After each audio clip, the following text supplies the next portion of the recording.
各位大家好，阿弥陀佛。师父要帮各位介绍这个题目，叫做“珍惜才有福报”哦，珍惜才有福报。美国的有某一个动物园里面呢，新雇了一个为这个河马的饲养员呢，饲养员。这个老的饲养员呢，给他上了第一堂课，让他有一点接受不了了。听起来也确实有一点离奇啊，有一点离奇。这个老饲养员就告诉他，不要喂河马过多的食物哦，不要怕它饿着哦，以免它长不大哦。这个新去的这个饲养员听了这一番话，十分纳闷了，心里面想啊，世上怎么会有这种道理呢？为了让动物长大，而不要喂过多的食物，他没有听这个老饲养员的话，拼命的喂他那一只河马。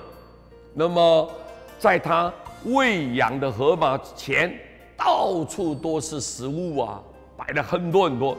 人们呢，无不感到他的仁慈跟善意。但是2个月以后，他终于发现，他养的这一只河马呀，这只河马真的没有长多大，而老饲养员呢，不怎么喂的那一只呢，却长得飞快。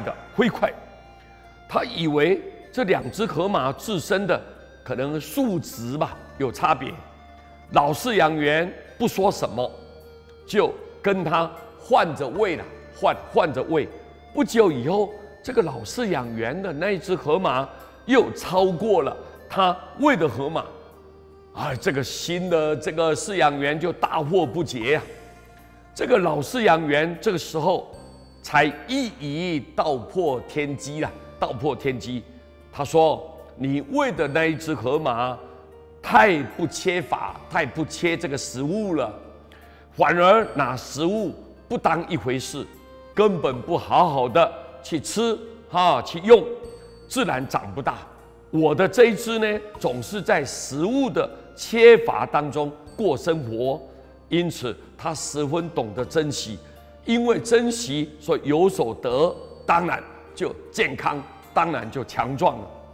珍惜是一种正常的生命的反应，甚至是一种促进成长的动力，促进成长。